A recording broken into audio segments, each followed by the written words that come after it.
Welcome to another episode of Cooking with Island Bwoy Cuisine. Today we're going to be jerking a duck, which is 5.3 pounds, with our own jerk seasoning. So Daddy, approximately how many ounces, or I guess tablespoons if you're using those, of jerk are we using today? Today we're going to be using about 4 tablespoons of our jerk seasoning, and to that we're going to add probably about a teaspoon of salt. Why are we adding salt if it's supposed to be salty? Well, the way the jerk seasoning is designed is so that you can add additional flavor to your product. If you have too much jerk seasoning, if your jerk seasoning is too salty and you use too much of it, then your product is going to be overly salty. If it doesn't have enough salt in there, you can always add salt to it, okay? So this way you can use it across multiple uses. Okay. So for our jerk seasoning, the first thing we're going to do is make sure you defrost your bird. Approximately how long does that take? It will take about a day to defrost in the fridge. And once you defrost it, you want to make sure you take out the innards. And that consists of the gizzard, the heart, the liver, and the neck. Remember, you can use these as well as your other duck, but you don't have to. Today, we're going to use them though. So what you want to do is get your seasoning, and you want to be generous with it. Take a little and you're going to start slathering over it. Are we going to be filling the inside at all? Yes, we're going to put some on the inside cavity. Okay. All right. Before you start slathering it, you want to make sure you take a paper towel and pat it dry, so that way you don't have a lot of moisture. You don't want it running off. So how is this similar to, I guess, cooking a chicken? Similar in the sense that we're going to marinate it, but we're going to also practice a different style of cooking. The fat to lean ratio on the bird is different. On the duck versus the chicken is different. If you look on the legs, you see how dry it looks, the skin membrane is. Mm-hmm. So there's not a lot of fat there. With chicken, you're going to find a little more of that. So with our fat, is it going to leak at all, or? It's going to create a moisture barrier in there that is going to add flavor or transport the flavor. And that leads to my other question. Why aren't we putting aluminum foil under this? Well, I'm not using aluminum foil because what you want to do is when you're during the roasting process, you want all that flavor to get on the pan. And you can do it on a sheet pan, or you can do it in a large pan that can hold saute or skillet that can hold the bird. Which we did today. All right. So here's another little secret you want to know. To get the flavor under there, you want to go at the bottom where the cavity starts and just lift the skin. You got to be gentle with that. And once you get that, you separate the skin from the meat, then you're going to want to go under there and put your spices in. Okay? That way it gets all around the bird. So you get the seasoning going inside those secret spaces, and also carrying additional flavor to the legs. Okay? So that's what we do there. See my finger coming out through there. So just put the seasoning on our finger and push it in. And that way the flavor will distribute throughout the bird. Okay? Okay. You're going to do that on both sides. So that way you just push it under there. You don't want to put too much, because what's going to happen, especially up on the breast part, there's fat there, so the fat is going to circulate during the roasting process. Okay, and is it okay if we don't use all our jerk seasoning? No, man, you want to use all of your jerk seasoning. Yeah?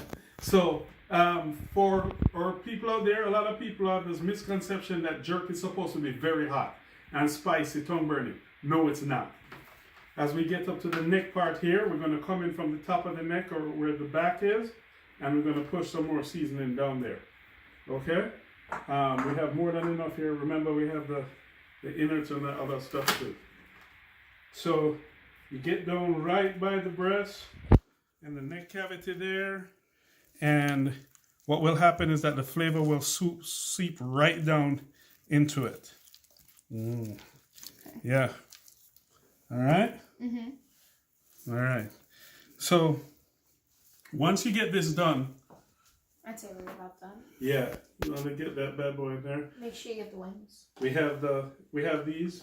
We have some carrots and some onions. We throw that all in here with our liver, heart, and the neck bone. We're gonna put that on there.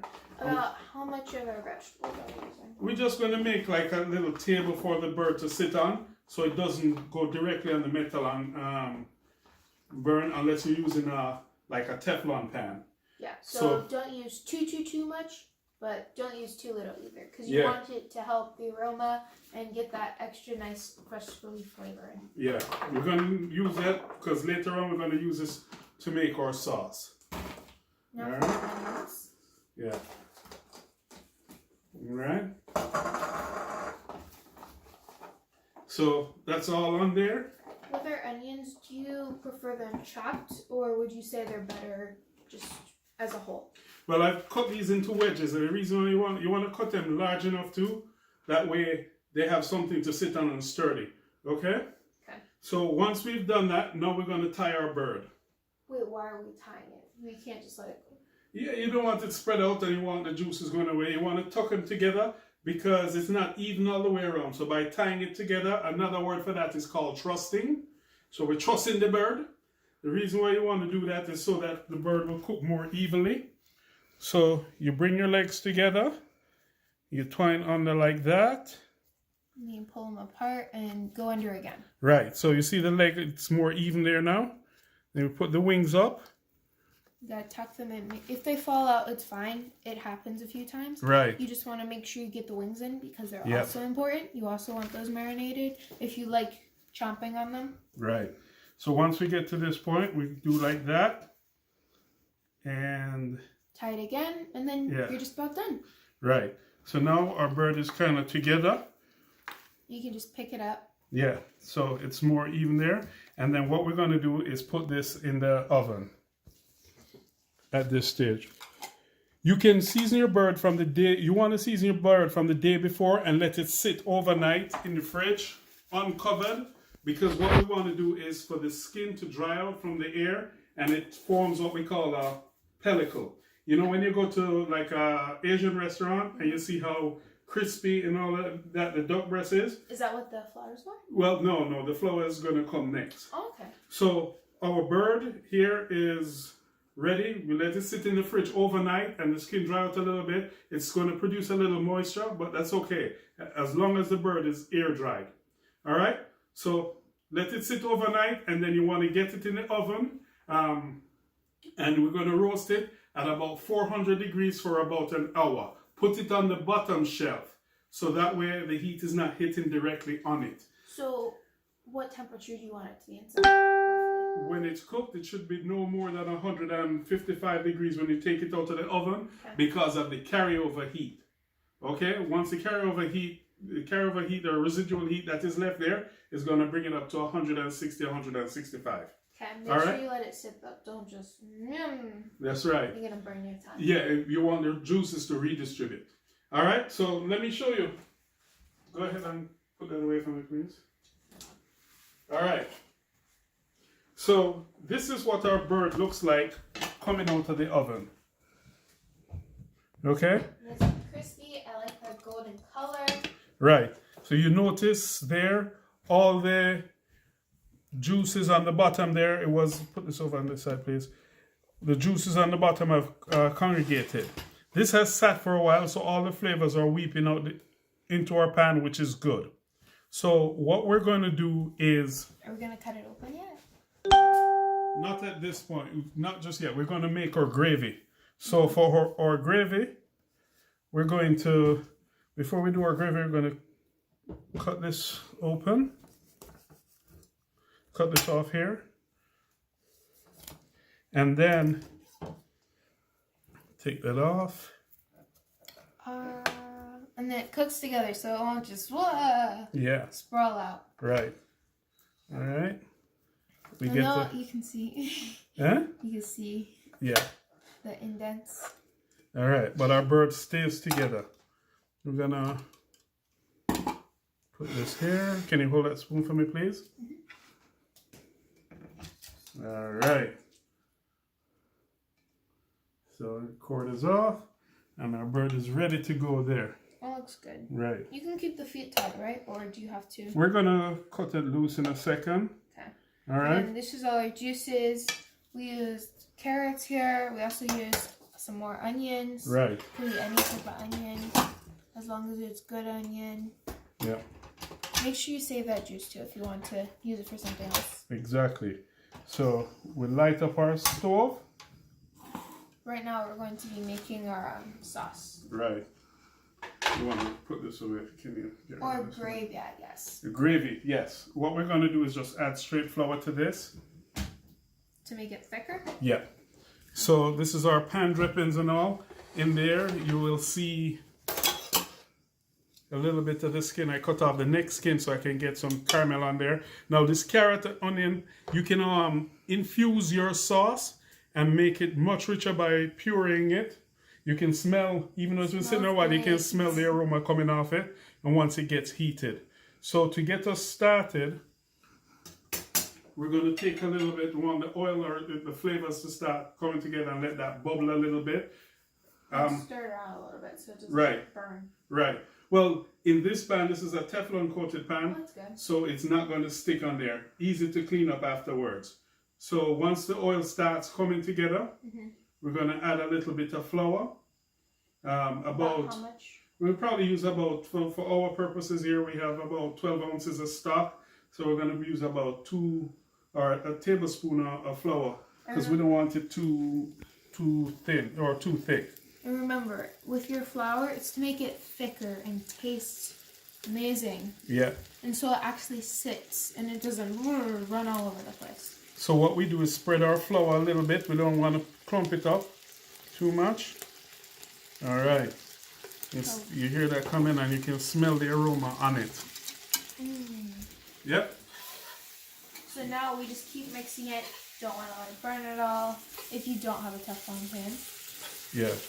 And you can use a spatula if you want, or in my case here, I'm using a small whisk. Yeah.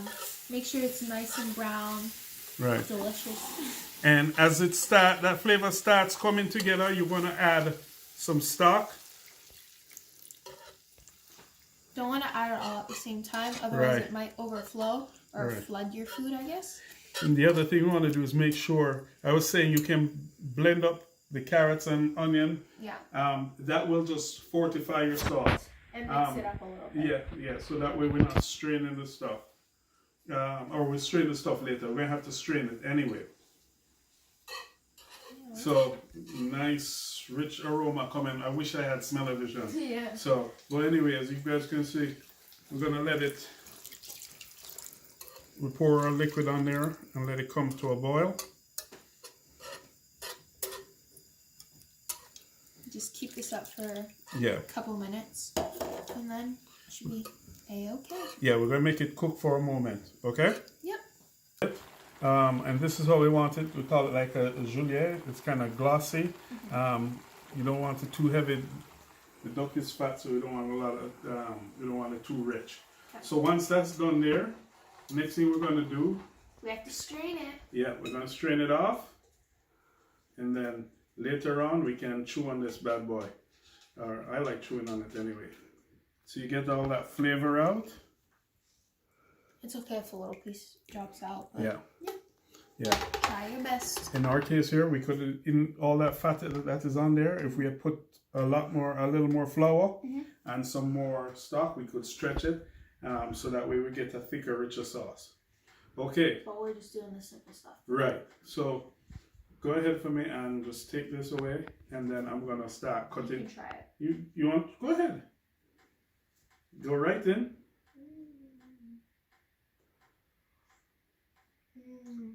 Nice. Yeah. All right. Good. It's so hot, but it's good. You can add a little bit more for the guys who like to punish themselves out there. You can add a little bit more of the jerk seasoning here. So what I'm going to do is carve the bird. So we have our bad boy here. We're going to use the sauce. So food time. Yeah. She always ready for food time. Yes. So first thing you want to do, we're going to take a breast. Put it right along the line we made. Yeah. If yours doesn't make such a perfect line, it's fine. Just cut where you think the middle-ish would be. So All right, I guess I should do it professionally, right? Yeah. So, our breast is a nice medium rare for us. I have a question. Yep. Can I have the leg? Leg, yeah, you can taste the leg once we get down here. Okay. All right. So I want to get in between The bone. the breastbone, Make sure your knife and is sharp. and right in the shoulder is careful. where we're going. Shoulders. All right. Yeah. So. That's a lot of meat. Yep. Be careful with your knife. Yeah. Wanna go there, and then.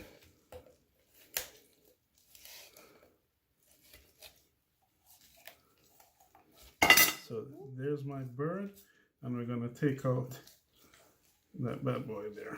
That looks good. Mm-hmm. I'm ready to eat. You say you want, and then we want to go in between here. They have our little, Hmm. what we usually serve. Yeah, this is what we call like a French breast. So we're gonna put that right on there. Fancy. Yeah. And then we're gonna drizzle a little bit of our sauce over it. Right. What we're cooking here is or this is the French cut of the breast, and then we're gonna just top it off with a little sauce. We're serving our bird with a little parsley and lime rice and some roasted carrots. And the carrots, what I did was I seasoned it with a little cinnamon and get you that holiday flavor. Right. Okay. All right. That looks good. Yeah. Ready to eat that? Yeah, I don't want to get in there. I don't want to chance it. You only heard it squeal. You okay? You want to go ahead and chop down? Yeah. Yeah, that's mine. All right. Okay. This Spencer's burger. Yeah. Did the flavor translate through?